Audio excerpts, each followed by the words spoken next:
Today is day 52 of 75 Hard. I'll put the rules right here so you can see what I do every day. So this morning I want to talk about ease and like moments of easiness, right? So on self-improvement, we tend to think that we have to do everything hard all the time. No, you don't. You can take a break, not like a day. I'm talking like an hour or two. Usually towards the end of the day, because I'll walk you through what I do. There was a time when I would because I usually run about 3 o'clock and I go to bed around 6:30. So when I get back from that run, I would try to do something productive right after and try to just try to push the needle a little bit further, right? It never really worked, and it always sucked, right? Trying to do some work right after a pretty hard run. It doesn't really feel good. But as soon as I decided, you know what, it's fine. I've done the work for the day and more, and I'll just recover my body and my mind. So it's like that just feels so much better. It carries a greater vibe into the next day. It's like, it's just amazing. So what I'm trying to tell you is that you can take, like after you've done all the work, after you do a hard thing, you can kind of just like slowly, because it's like a bedtime routine basically, because I'll do something chill, I'll eat, and then I'll keep doing something chill until the time comes, and then I go to bed, right? Very simple. So it's important to not try to do so many things, because you can't, right? You can do things, but ultimately you can't do everything. You can't do everything instantly, so you have to make some sacrifices, right? I've sacrificed that, like a little bit of time, a little bit of progress to improve my sleep, because it definitely does, right? When you're calming down and relaxing beforehand, you will kind of just slowly fall into more chill. I'm just gonna give you the exact example of what I do. Like I said, I run around 3 o'clock. Let's just say I get home at 4.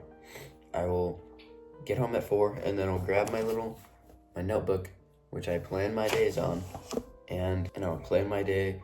I'll do a reflection of how the day went. So I'll plan the next day, right? Just clarify that. And then I'll have a meal, and then I will go to bed, basically. That's exactly what happens. By the way, if you run a lot, do not always ice like your muscles. Don't always ice like your calves or your quads or your hamstrings.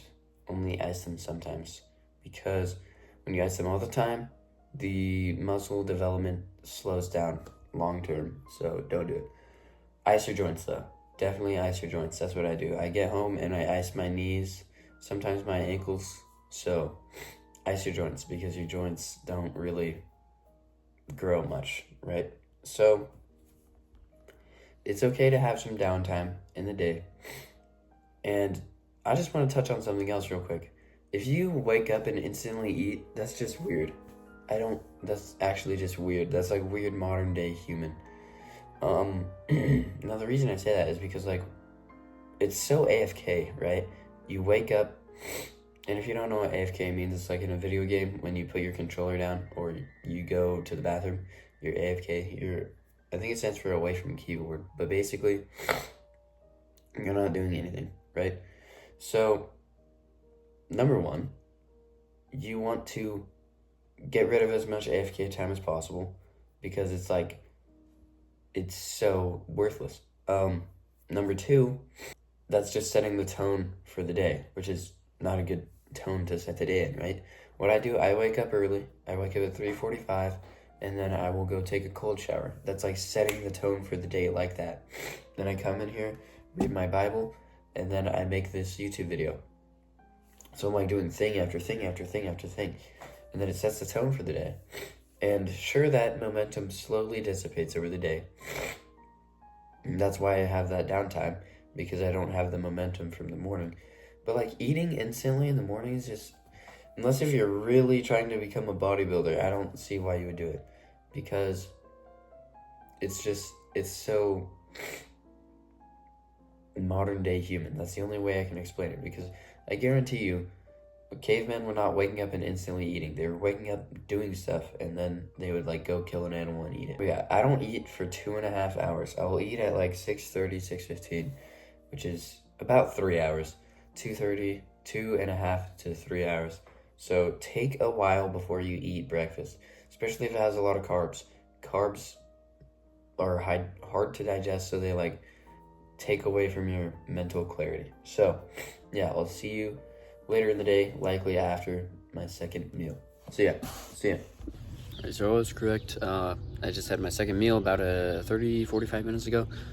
So just eating, and something that I've noticed is that I have like a lot harder time dealing with lust in the morning, right? Not as soon as I wake up, obviously. It's like 9 a.m., 8 a.m., like after I've eaten breakfast, after I don't really have like the morning routine. Once like the morning routine starts to fade out, then the lustful thoughts come in.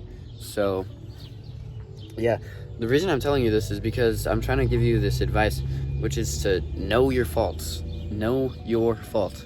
Because if you're a guy who can, anytime he stays up past like 11, you get super freaking lustful and you want to do these things, then just don't stay up past 11. It's like such a simple fix. So what I'm going to do, I'm going to start doing more important things, or like more demanding things that take up my entire mind when I'm in that like time period, right?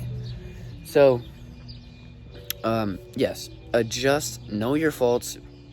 Don't try to deny them and act like a alpha male because you have no fault. Yes, you do, bro. Shut up. You have faults. You're not perfect. So just keep that in mind. Try to be aware of, and I wouldn't say avoid your faults, because if you can improve them, improve them. But like for me, with just feeling a certain way at a certain time, you can't really do much about that. So just avoid being in your bed alone at that time, right? You get the point. So yeah, just be aware of your faults, fix them if you can. Like if you tend to eat junk food when it's out on the counter, then just move it from out of the counter. Don't put it right there, or just don't buy it at all. But you get the point, right? So know your faults, fix them, whatnot. Just take that away. Pretty simple, pretty obvious. So yeah, I'll see you tomorrow with day 53 of 75 hard, and we'll see what I talk about tomorrow. I'm not too sure yet. Calendly link, you can talk to me for free. Video call for free. It's free, by the way. No money, it's free. And yeah, I'll see you tomorrow for day 53. Peace.